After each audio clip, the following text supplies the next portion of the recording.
Assalamualaikum warahmatullahi wabarakatuh. Perkenalkan, saya Eko Mediansyah. Dan pada video kali ini saya akan membahas tentang mengenai jenis dan contoh e-commerce. Sebenarnya di dalam e-commerce tidak hanya ada B2B dan B2C saja, akan tetapi juga ada C2C, consumer to consumer, terus C2B, consumer to business, terus B2A atau business to administration, terus C2A, consumer to administration, terus O2O, online to offline. Namun kali ini saya akan mencoba membahas hanya B2B dan B2C saja sesuai topik yang sudah ditetapkan.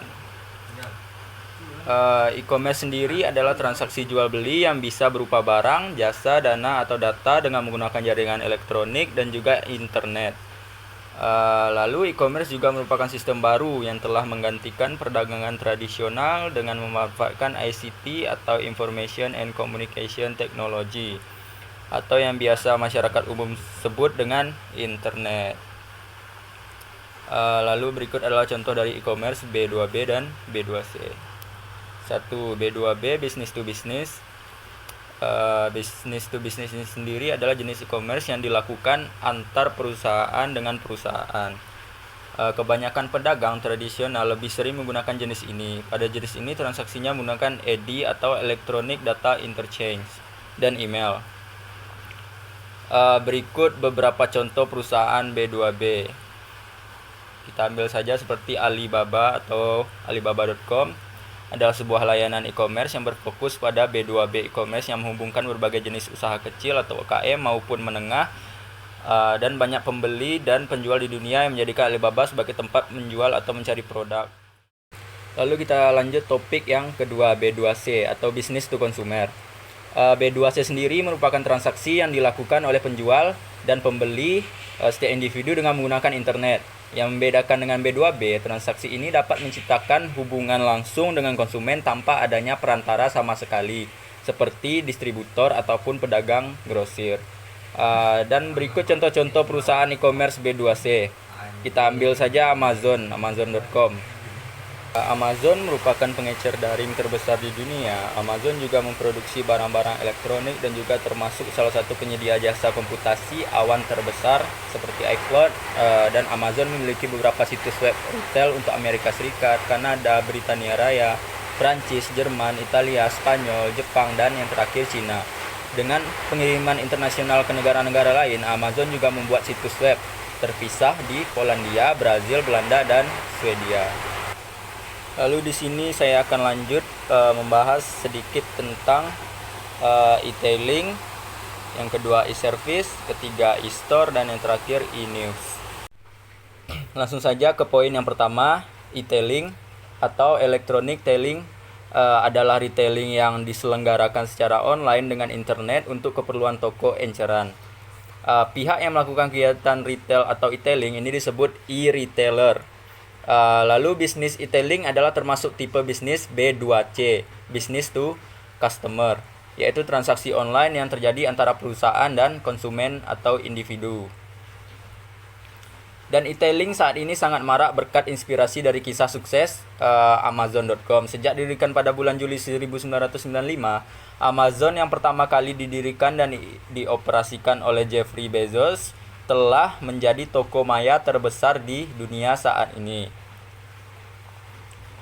Bisnis e-tailing sendiri memerlukan pemahaman terhadap 3 konsep dasar yang dapat menentukan berhasil atau tidaknya pengembangannya, yaitu 1. Konten dari website, yang kedua komunitas dalam internet, yang ketiga komersialisasi atau iklan, yang kelima model bisnis e-tailingnya itu sendiri. Lalu terdapat 4 konsep dasar model bisnis e-tailing yang dikemukakan oleh Calkins, yaitu 1. Channel support. Definisinya adalah usaha-usaha untuk meningkatkan penjualan tambahan dengan cara memanfaatkan beberapa pengencer yang menggunakan internet untuk mendukung distribusi yang ada. Yang kedua, kategori killer adalah pengencer yang menawarkan kelengkapan untuk kategori yang bersangkutan meskipun sebenarnya spesialisasinya adalah pengencer untuk satu macam produk saja. Contohnya seperti Home Depot atau Home Improvement.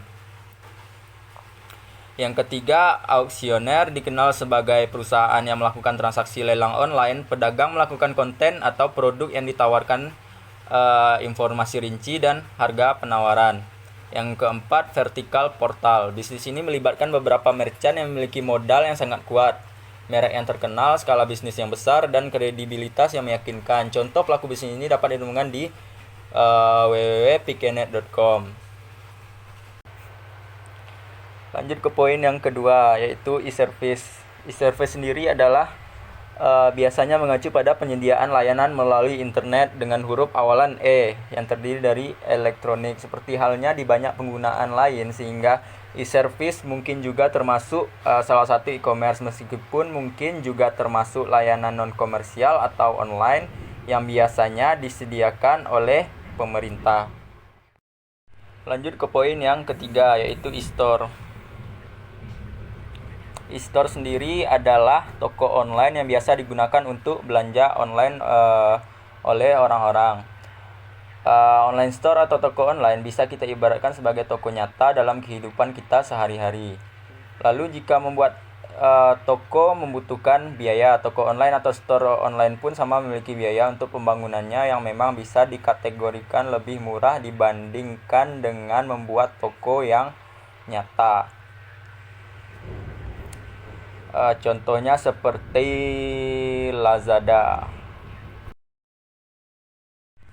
Lanjut ke poin yang terakhir, yaitu e-news. E-news adalah kependekan dari electronic news. Seperti katanya, berarti berita atau informasi yang dikemas secara menarik dan disampaikan melalui media elektronik secara online, yang biasanya ditampilkan oleh komputer yang terhubung dengan internet. Dan e-news sendiri adalah berita yang menggunakan perangkat komputer yang terhubung dengan jaringan komputer global. Terdapat juga beberapa istilah untuk berita elektronik atau electronic news, diantaranya online news atau digital news. Dan e-news di Indonesia umumnya dikembangkan oleh surat kabar maupun majalah ternama, karena baik surat kabar maupun majalah ternama ini sudah eksis secara cetak, lekat di hati pembacanya, kuat secara modal, serta memiliki jaringan distribusi yang luas, sehingga mereka menerbitkan edisi online sebagai wujud pelayanan kepada para pembaca.